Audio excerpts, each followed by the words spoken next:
Hi, this is Vince Giordano of Vince Giordano and the Nighthawks, and you're listening to U.S. Modernist Radio. Mama don't allow no architecture around here. Mama don't allow no architecture around here. Oh, I don't care what Mama don't allow, gonna draw mine modern anyhow. Mama don't allow no architecture around here. Welcome to U.S. Modernist Radio, where we talk and laugh with people who enjoy, own, create, dream about, preserve, love, and hate modernist architecture, the most exciting and controversial buildings in the world. I'm Tom Guild. Ready for a dose of music, design, and spectacle? Steve Young digs up wild, forgotten mid-century industrial musicals. Yes, industrial musicals were once a thing. Steve somehow makes them catchy again. Then Megan Reilly turns WestEdge LA into a playground of design, ideas, and inspiration. And Erik Stabnau keeps the venerable Glenn Miller Orchestra swinging, blowing the roof off of jazz clubs, arenas, coliseums, and amphitheaters. And now, blowing the roof off of public libraries and preservation societies, here's your host, Mr. Modernism, George Smart. Hey, thanks, Tom. We have a lot of listeners who have never explored the U.S. Modernist website. So today, let's go to our most popular section, the U.S. Modernist Library. It's the world's largest open digital collection of American architecture magazines. Over 5 million downloadable pages, more than 25,000 issues. Text searchable, printable, PDFs, all free to use. Just a few clicks, not these annoying click books it takes all day to go through. Frank Harmon, the architect and author, calls U.S. Modernist the Library of Congress for modern architecture. If you stacked these 5 million pages, they would reach 1,640 feet, taller than the Empire State Building, and laid end to end, they would stretch 3,300 miles from New York to London. That's our random facts about the library. Yeah. It holds complete or near-complete runs of progressive architecture, Architectural Forum, the AIA Journal, Architecture, Architect, House and Home, and dozens of regional publications that documented local modernist movements. Arcade from Seattle, Site from Houston, Form from San Francisco. Plus, publications from over 50 AIA chapters from Alabama to Wisconsin, chronicling local buildings and local architects and local preservation battles that never made the national press. These are the tiny blood vessels of architectural history. The library also archives abandoned architecture websites and podcasts and blogs, like the 3,000-plus posts from the late Mike Welton of Architects and Artisans, and 13 years of posts from Architecture Week. But the library's utility extends beyond advocacy. The ads are as valuable as the articles. A homeowner restoring a 1958 modernist house needs to match original doorknobs, window hardware, tile patterns, and built-in appliances. The ads show exactly what products were available that year, from which manufacturers, in which finishes. No other resource provides this information at scale and for free. With us, a high school student in rural Montana has the same access as a homeowner in LA, a realtor in Iowa, and a journalist in Connecticut. We are democratizing architectural history. Institutions have recognized that value by donating their magazines, like the Smithsonian, AIA National, Cranbrook, the Baltimore Museum of Art, MIT, the Paul Rudolph Institute, and the Savannah College of Art and Design. They all had magazines no one had looked at for decades, and they all knew that U.S. Modernists would provide wide access. We want every architecture and design magazine ever published in the United States, and we think we've got about 80% of them so far. Do you want to help us get across the finish line with the remaining 20%? Email me at george@usmodernist.org. U.S. Modernist Radio is underwritten by the Brent R. Harris Charitable Trust, restorer of Richard Neutra's Kaufman Desert House in Palm Springs and 6 other houses in California. By the E. Fay Jones Conservancy, preserving the legacy of modernist architecture in Northwest Arkansas. efayjonesconservancy.org. And by Diane Bald and the Budman family, restoring significant architecture in Toronto, Los Angeles, Malibu, and Palm Springs.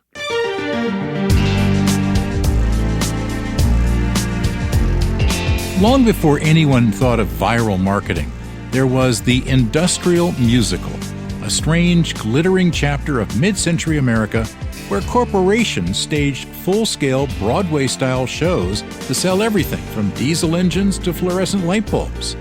The audience? Usually the company's own staff and customers. These productions were performed by rising stars and were largely forgotten until Steve Young came along. Steve's a longtime writer for David Letterman, and he became the world's foremost authority on industrial musicals, tracking down performers, composers, and rare recordings to preserve this quirky, surprisingly sophisticated corner of American history. He co-authored Everything's Coming Up Profits, the golden age of industrial musicals, inspired by the documentary Bathtubs Over Broadway.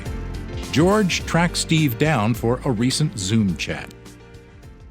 Steve, I was really fascinated with this idea of industrial musicals, but then I started reading your bio and your many years on The Letterman Show.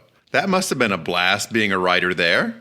It was. It suited me very well. I was lucky to have found a spot where my sensibility meshed so nicely with the host, and I was able to contribute to the show for a long time. But on the other hand, it was a day job and an office job, and I just got up and went to work every day for all those years. And it was unusual work at an office, maybe, to come up with comedy day after day, but it was the job, and it allowed me to buy real estate and raise a family in Manhattan, which is no small thing. Yeah, absolutely. Now, one of the ongoing gigs on the show was throwing things off the roof. So what kind of things went off the roof during your tenure?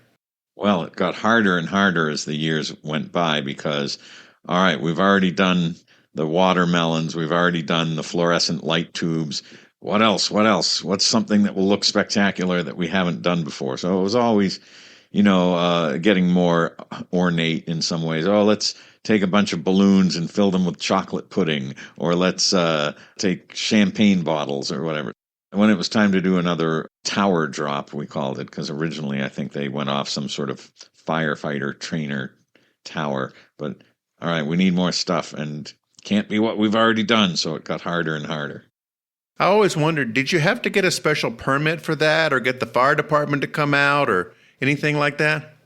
Oh, sure, yeah. We had a whole production arm of the show that was very plugged into the correct people to talk to at the city about, we're going to have to close off 53rd Street for a few hours on Wednesday because we're going to have something explode or catch on fire or fall off the roof or whatever it was. So, yeah, we were on pretty good terms with the people we had to talk to for that. Yeah. Oh, yeah. That's really, really cool. So how did you start discovering industrial musicals? It came about accidentally through my work at the Letterman Show. Very early in my tenure at the show in 1990, the head writer who had hired me said, "Oh, you might be good for the record collection bit that we've been doing for several years." And the previous writer who had gathered the material for it had left the show. And I actually inherited his office and a box of record albums. So that was kind of my destiny, apparently. But I would go out to thrift shops and record stores around New York City looking for raw material for this found comedy piece, real records, unintentionally funny records that we could hear a clip from, and Dave would have a smart remark, and it would be, at its best, a very fun comedy bit. And I think other shows have adapted it. But I began finding the first stray examples of this very mysterious genre. These records marked souvenir use only, not for sale, not for airplay, that were souvenir albums of musicals staged at corporate meetings and sales meetings and company conventions. I just thought it was the craziest thing in the world conceptually. There you have a whole musical about selling insurance or diesel engines, and the public couldn't even go to these things. They were only for the people within these companies at these meetings. And some of them were not good, but the ones that were really good were shocking to me. Just like they smelled like money and talent. Yeah. Just how can I not get this diesel engine song out of my head? Why am I still singing the insurance convention songs a month later? Did any of these get turned into ads, like real ads we would have seen in the public? Very rarely. I know of an Oldsmobile show from the late 50s. Florence Henderson and Bill Hayes were the stars of an Oldsmobile musical to show the new models to the dealers in late 1958 for the 59 model year.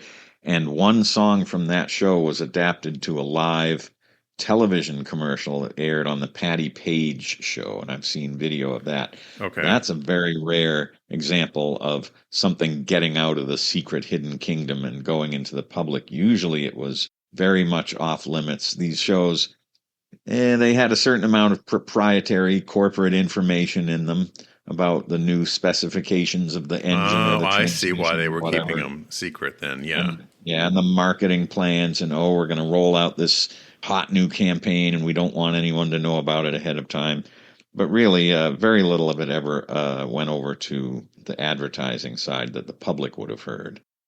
Well, one of the songs that I understand your daughters thought you wrote was "The Bathrooms Are Coming." Tell me about that. Yeah, that is a legendary blue chip item in the genre. The 1969 American Standard plumbing fixture musical that was performed in Las Vegas and Atlanta for conventions of plumbing fixture distributors, getting them excited about the new revamped, modernized American Standard line. And there's a whole long saga about my involvement with that show and that record, which, if you've seen the documentary Bathtubs Over Broadway, there's a lot about that in there. But the song My Bathroom is this achingly beautiful ballad, a woman's tribute to her special private place in her home where she can truly be free and be herself.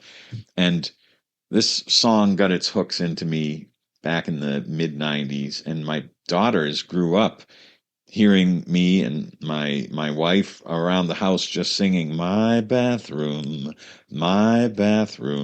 is a private kind of place. But they had no context. Yeah. They didn't understand about industrial musicals. They knew Daddy collected some weird records, but it was only much later, when the book and then the documentary were coming out. Oh my God, you mean all this time this song we've been singing or hearing all our lives is from one of Daddy's bizarre records? So that was an interesting and memorable revelation for them and for me. Well, let's hear the real clip. My bathroom is a private kind of place, very special kind of place, the only place where I can stay, making faces at my face. That's pretty cool. And this went on for how long? Oh, it's a couple minutes long. Okay. And there are other great songs on the record about different shower stalls and motion-activated faucets and all that. But the saga is that I got to meet the composer of that song and the woman who sang that song, sort of after a miraculous twisting labyrinth of investigation and lucky breaks. So those people became part of my life 45 years after they did that work. Wow. Now, you reached out to a lot of these people, and initially they were a little hesitant to talk to you. Yeah, there was a sort of cloud over doing this sort of work. If you were trying to be a legitimate Broadway composer, but you were in New York City doing industrials, you were looked down on as, oh, you're one of those money-grubbing sellout sort of people instead of a real artist. And so when I would get someone on the phone who had worked on this stuff in the 50s, 60s, or 70s, and how did you find this record? And then I would go into my bit about, well, I was working for David Letterman, and that was a red flag because oh no, David Letterman's about to make fun of me for being a hack who would write a musical about bathtubs or diesel engines or Pepsi Cola or whatever it was. They had been trained for decades to think that this was contemptible, even though it might have been truly beautiful and powerful work, and audiences would get very emotionally affected when this was done right, about this company really cares about me and we're on a great mission into the future together. But yes, I had to talk my way past some skepticism when I first would meet people, and they just couldn't believe that someone in the outside world had found this record and cared about it enough to contact them. And some of these writers went on to be quite successful. Sheldon Harnick and Jerry Bach, A Fiddler on the Roof. Yes, I had never heard about Sheldon Harnick and Jerry Bach. I grew up knowing nothing about real musicals. I just sort of skidded in sideways with this bizarre stepchild of musical theater. But I had a Ford Tractor musical from 1959, very peppy songs and pictures of tractors all over the cover.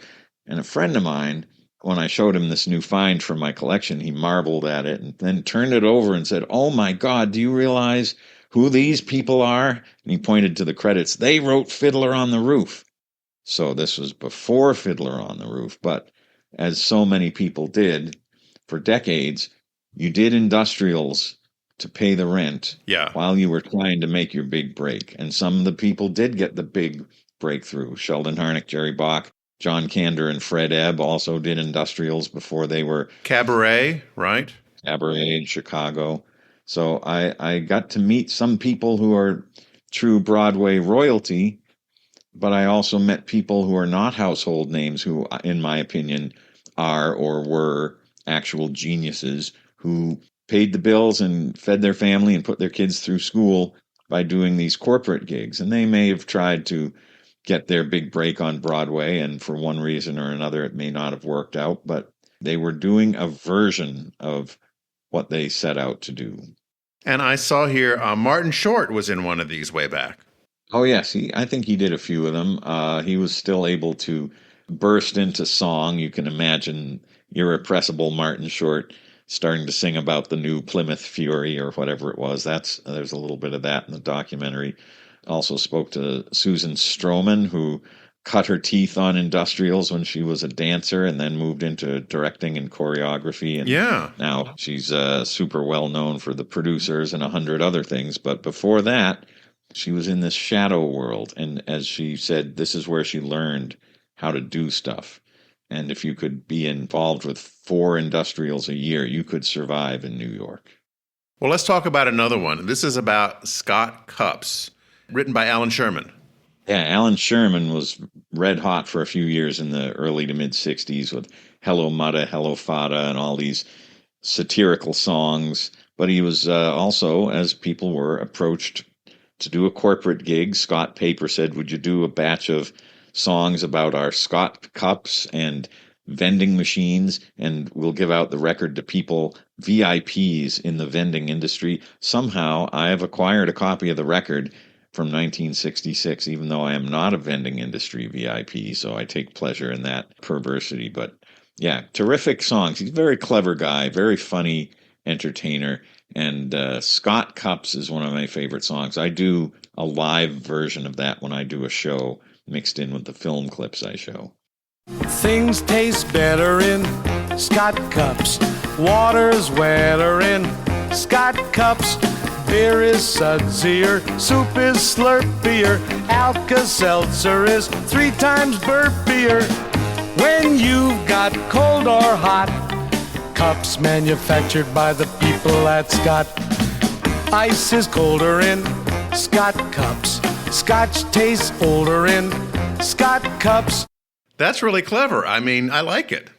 Yeah, he's funny. And people who don't know who he is, when I do that song live in my show, they kind of snap to attention like, wow, this is good. Yeah, so I love turning people on to the fact that there is shockingly good material that stands up 60 years later from shows and projects we were never supposed to even know about. It really is fascinating about how they were trying to influence their own networks of dealers and wholesalers and middlemen during this era. It was information in some of these songs. Here's a fun way to remember all the new features of the 63 Chevy Impala that you're going to want to tell your prospective buyers, but it's also entertainment and it's morale building. And companies were realizing it can be a grind and it can all seem abstract what we're doing, but if we get everyone together and they really feel like we're a team, we're a family. When it was done effectively with good people and good material, it really did make people's hearts start beating faster. Like, I'm on an adventure that's going to, well, it's going to benefit me and my family, but it's going to benefit the people that I sell to It's going to benefit America. It's going to benefit mankind. And as corny as that sounds, you could achieve that feeling in people if you had a good company and hired the right smart people to write a show that kind of put some stars in your eyes. Is anybody doing that now? Less so. It was very expensive, first of all. I think the tax laws changed. Musicals became less hip. They've become more hip again, but it kind of died out by the time of the early to mid 80s, but it has come back some. I've seen material from the 21st century. Now that I'm the guy for this, people pass me material under the table. I've got all sorts of bootleg CDs and DVDs of things that never even made it onto vinyl records, but are still, people have the stuff. And I've seen Walmart Musical and Redken hair care products. State Farm Insurance keeps doing them. I don't know if they're still doing them. I think up through 2018. I've actually been hired to work on lyrics for a pharmaceutical company's extravaganza. They wanted to have a big musical number at their sales meeting in San Diego a couple of years ago. Please tell me it's Cialis. No, sorry, no wacky joke references there, unfortunately. But it seemed like a cool company. I felt good about helping them out. But yes, it's still out there. I think the book and the documentary and the shows that I do have raised the profile of the vintage stuff a little bit. And then people say, why don't we do that anymore? We should. And I think it became old hat by the 70s. After 20 years of doing it, people were used to it. Yeah. Then it went away and people weren't used to it. And now the wheel has turned and it seems kind of amazing and fresh again. If you have a musical on stage in front of you at a big meeting where the theme is what you do is important. Yes, you're going to make money, but what you do matters, and people need to hear that. Yeah, there's that wild optimism that comes from a lot of musicals that really infects an audience. Yeah, and it was part and parcel of the 50s and 60s, and then by the 70s, you're starting to see various kinds of malaise creeping in, and everything about the car industry was kind of not as fun anymore. It was like gas prices are high and everyone's worried about whether your car is going to have a defect and you're going to get sued. And there was much more of a retrenchment, I think, by the 70s. But 50s and 60s still felt like the sky was the limit. Well, Steve, this has been fascinating. Thank you so much for sharing it with me. And thank you for keeping this, real cult genre alive. Yeah, it's fun music, but it's also human stories about people who said, I don't care if only 200 people are ever going to hear this lawnmower musical. Yeah. I am going to make it as good as I possibly can because that's the only setting I have is to do great work. I found that very inspiring. I kept hearing versions of that from people. So I've become the keeper of the flame for the work of a lot of people. And it's been a pleasure and an honor. So thank you for having me. That was George's conversation with Steve Young.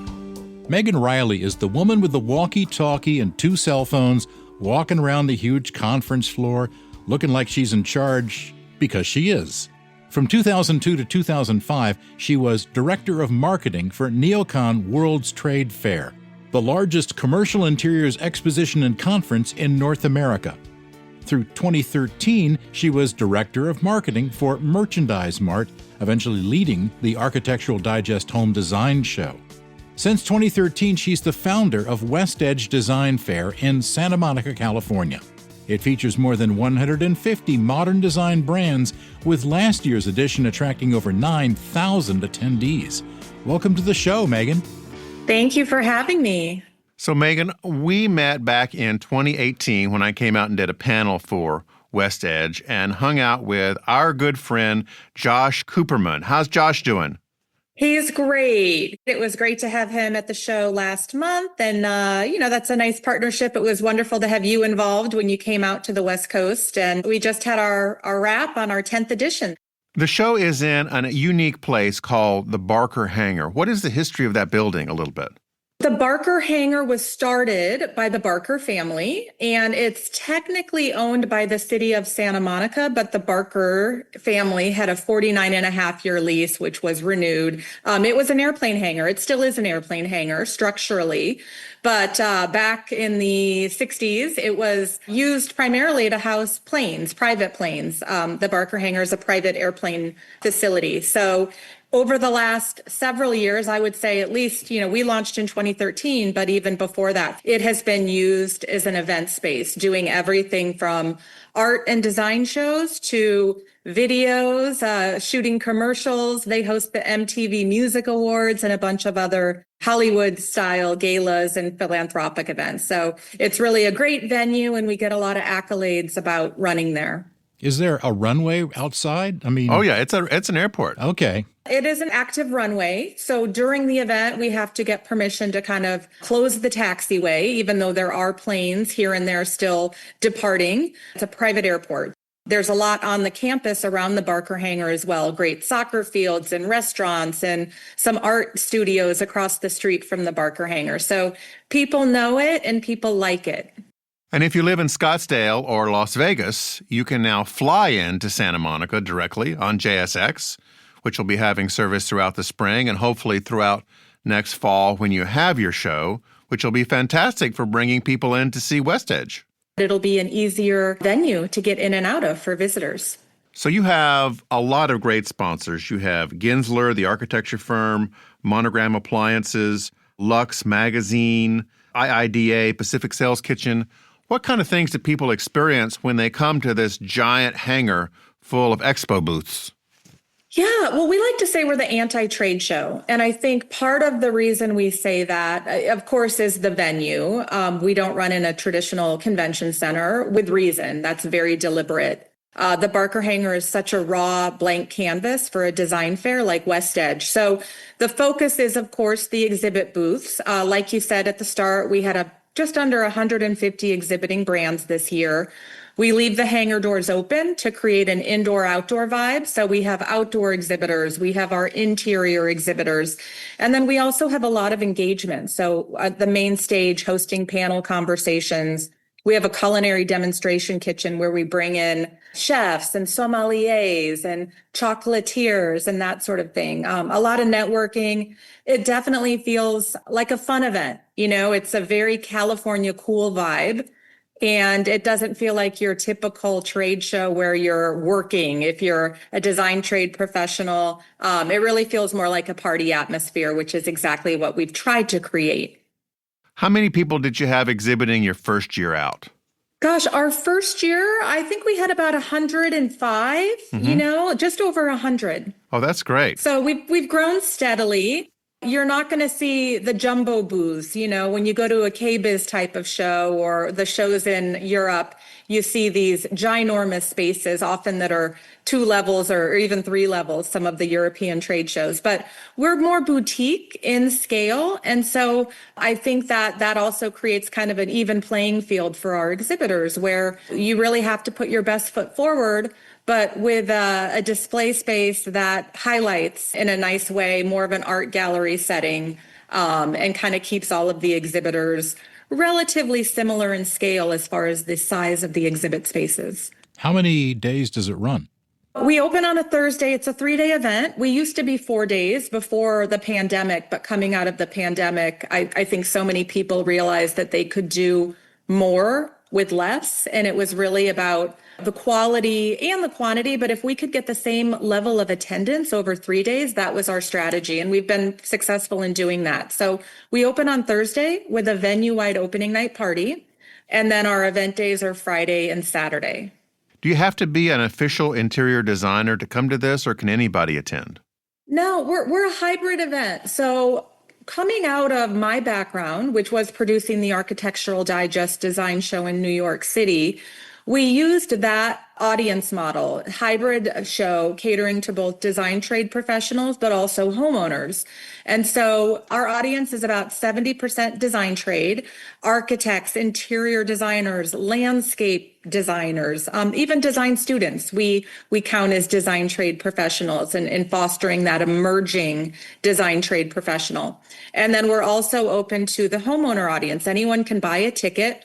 Most of those homeowners or consumers, as we call them, tend to come on Saturday, and many of them are already working with an interior designer or an architect. So this past edition, we saw a lot of homeowners coming, or I should say design trade professionals, bringing their client to the show, which is exactly what we like to see. I know because I ate some of it. You have a lot of great food experiences here at WestEdge. We do. You know, we try to, and there's always a way to bring more of that in. We like to think of ourselves as a lifestyle event, and there are so many industries or verticals that align with design and are complementary to design. So we have an opening night party, as I mentioned, where we've got all sorts of hospitality throughout the fair, spirits partners, wine sponsors. We have a great wood-burning pizza truck outside, and we're trying to kind of build upon that variety of food. We've even considered the idea of almost bringing in a little farmer's market on the Saturday, or kind of a complimentary co-located food and wine festival at WestEdge. So that's something that we're always trying to up-level the hospitality and the food and Epicurean. And a lot of our industry partners or media partners are focused on that food and wine space. Edible LA is a media partner of ours. Los Angeles Magazine and KCRW really focus on the restaurant scene and the whole food and wine world of Los Angeles. How do you pick the people who are going to be part of the show? What criteria do you use? WestEdge is a vetted event, and a lot of the exhibitors anyway are repeat exhibitors. So we have about a 60 to 70% renewal rate. We go out and we source and discover exhibitors from all over the world. So our team attends all of the trade shows that people are probably more familiar with, but also the ones in Europe. I'll go to Paris next month for Maison et Objet. We have an industry partnership with Maison et Objet, as well as IMM in Cologne. We also do a lot of word of mouth. You know, exhibitors who participate one year will say, hey, you know, this company that we're collaborating with on a project would be a great fit for WestEdge. You should get in touch with them. And then we also are very, very tight with our design community. So we have a group of advisors, interior designers, architects, who often share with us the type of products they're using in projects. So it's a little bit all around of discovery and curating and kind of staying up to date with reading online and in our publications, but also a lot of attending other events and tapping into what our design community is doing and using. What are the dates for 2026? 2026 will run October 29th through the 31st.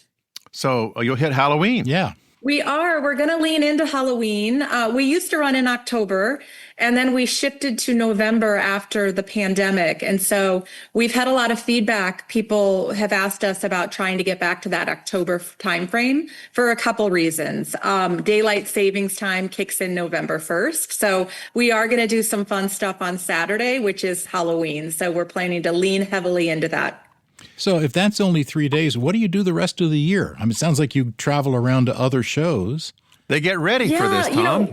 Yeah, WestEdge is a year-round production. A lot of companies determine their budgets in Q4 for the following year. So we are right now doing still a lot of follow-up with 150 exhibitors, you know, having those one-on-one calls with each of them to hear how the show worked for them, what they think could be improved upon.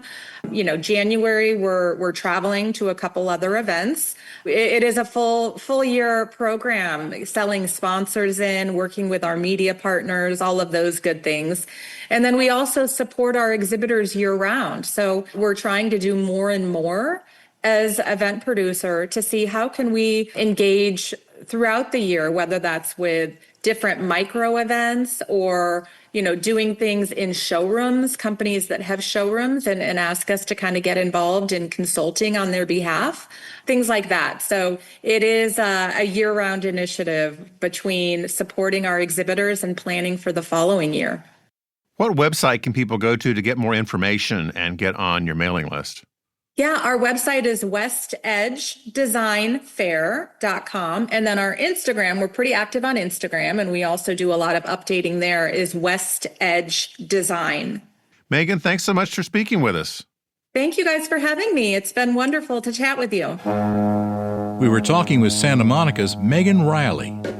Glenn Miller and his orchestra defined an era: soaring saxophones, smooth clarinet lines, and big band arrangements that still get toes tapping today. Carrying that sound into the 21st century is Erik Stabnau, tenor saxophonist, singer, and musical director of the Glenn Miller Orchestra, still going strong more than 80 years later. Here's George with Erik Stabnau. Erik, a lot of people don't know that the Glenn Miller Orchestra was really the Beyonce of its day. It was the Beatles, it was the Rolling Stones. In 1940, it was just like the top musical group in the world. Yeah, it really was. Glenn Miller was probably the most famous band leader of his era, and he led his group from 1938 to 1942, so not an especially long time, but during that period, he had something like 59 top 10 singles and 17 number one singles, so he had a ton of success. And that's part of the reason why people still know his music today and why the Glenn Miller Orchestra still exists today. How did you get exposed to his music? I grew up playing the saxophone. I started in grade school when I was about 10 years old. So as a saxophone player, I was always drawn to jazz music and big band music in general. So I knew about Glenn Miller's music pretty early on as a musician. But of course, since joining this band, it's been a whole different experience getting exposed to this stuff. It's really incredible because, the staying power of this and the various incarnations of the band over time. Now, the current incarnation, as I understand it, has been around since about 56. Is that right? Mm-hmm. Yep, since 56. After Glenn Miller's disappearance in World War II, that was 1944, the Glenn Miller Orchestra existed to some degree after that. The name existed and it toured for some time. But we look at 1956 as kind of the official reformation. And the band genuinely has been going nonstop since 1956 with literally no breaks. So yeah, it's an amazing thing that the band has been on tour this long. But yeah, 56 is kind of the official reformation. So do you all have a season, or are you touring, 365 days a year? Yeah, it's really nonstop year round. We do get breaks. We had off for Thanksgiving, Christmas, and New Year's. We have a couple weeks off here and there, just depending on the tour schedule.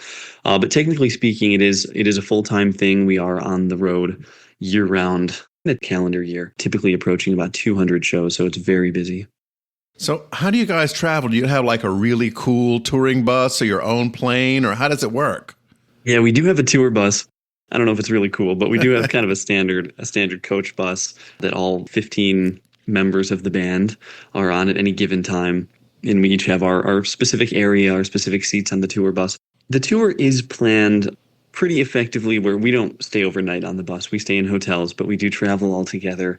And the band members are from all four corners of the country, everywhere in the country. So when we start a tour, usually we just fly into an airport, and then we all hop on the tour bus from there and go around for maybe a month or 2 months, or in some cases up to 3 months at a time. Well, let's hear this first song by the Glenn Miller Orchestra. It's called A String of Pearls.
Did Glenn Miller write his own songs?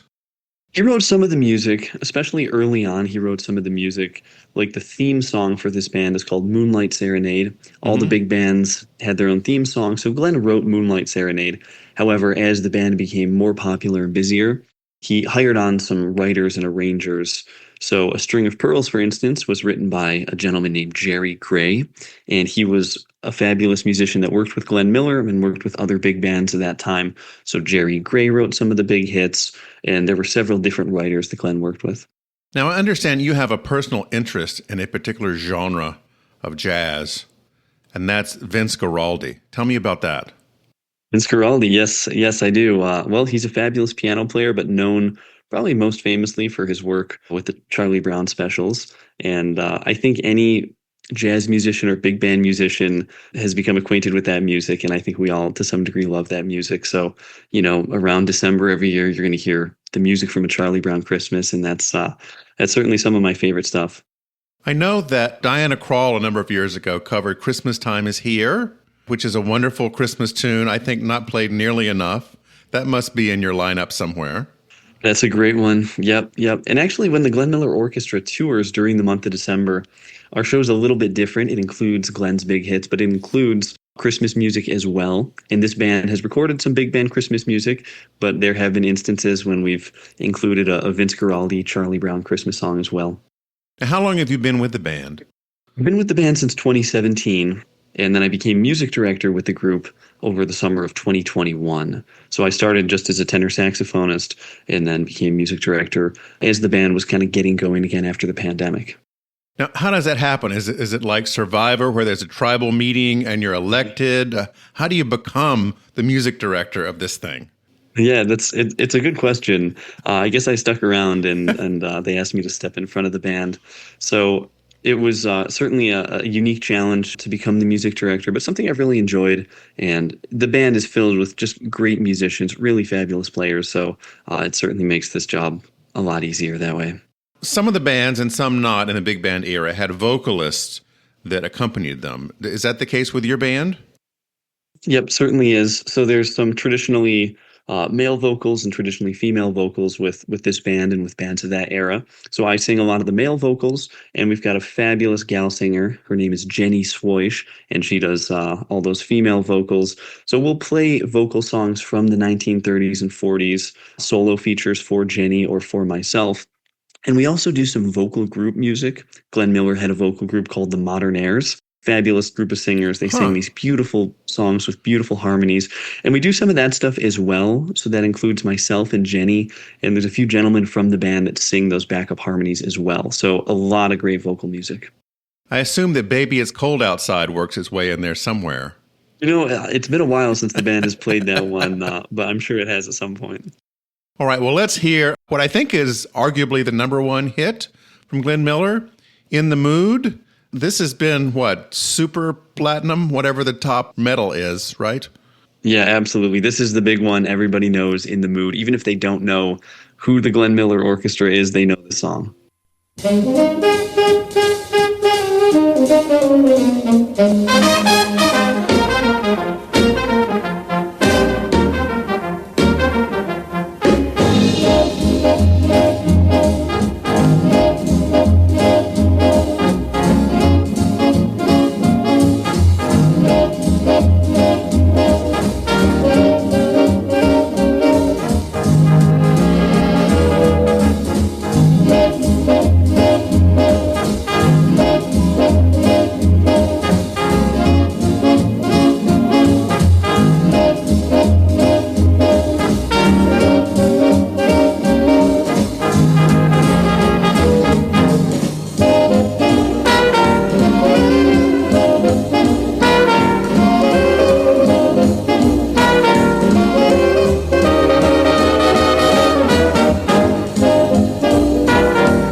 It was 1942, and Glenn Miller kind of up and joined the Army Air Force. And I think he was, in his late 30s? What prompted him to do that? Yeah, that was a really significant thing that we still talk about a little bit on the band. 1942, Glenn sort of left all of his success behind as a band leader, and he joined the U.S. Army Air Forces. That was, of course, the height of World War II. So I think Glenn was a patriotic gentleman and felt a sense of duty to his country. And so in his late 30s, joined the military, joined the Army. And at that point, he wasn't sent into combat. He was put in charge of a military band. And military bands have been around for a long time, of course, but Glenn Miller kind of revolutionized the sound of a military band. So his group in the Army Air Forces was playing a lot of the same kind of swing music that his civilian band was playing before that, including a lot of the big hits, but including some different music as well. And there was a movie, 1953, The Glenn Miller Story, starring the great Jimmy Stewart. Yep. A lot of people point to that movie in particular as the reason that this band reformed officially in 1956. It was a huge hit. It was a real popular movie during that time period. And nowadays, a lot of people point to that movie as the reason why they got into this era of music or into this band in particular. Erik, thank you so much for talking with me. This has been a real pleasure. Everyone, go on your Spotify or Pandora or whatever and pull up some Glenn Miller. Yeah, thank you. I appreciate it. It's been a lot of fun. Glenn Miller disappeared somewhat mysteriously in late 1944 during World War II. He had boarded a single-engine plane flying from England to Paris. Glenn was scheduled for a Christmas performance for Allied troops, but the plane never arrived. Now, most historians think the plane crashed over the English Channel following some sort of mechanical failure. But thanks to Erik and his musicians, Glenn Miller's music still lives on. Thanks for listening. U.S. Modernist Radio is underwritten by the Brent R. Harris Charitable Trust, restorer of Richard Neutra's Kaufman Desert House in Palm Springs and 6 other houses in California. By the E. Jones Conservancy, preserving the legacy of modernist architecture in Northwest Arkansas. efjonesconservancy.org. And by Diane Bald and the Budman family, restoring significant architecture in Toronto, Los Angeles, Malibu, and Palm Springs. Visit usmodernist.org's massive archives to listen to past shows, discover documentation of 25,000 significant modernist houses, and access 5 million pages of classic 20th century architecture magazines. U.S. Modernist Radio is produced by Soundtracks Recording Studios in Raleigh, North Carolina. Our theme song is performed by George Smart and Robinson Earl, with guest research by Bobby Morris. Got a guest to suggest for our show? Write her at bobby@usmodernist.org. U.S. Modernist Radio is a production of Modernist Archive Incorporated, a nonprofit educational archive for the documentation, preservation, and promotion of modernist residential design. I'm Tom Guild. George and I'll be back soon with another suitable for archiving edition of U.S. Modernist Radio.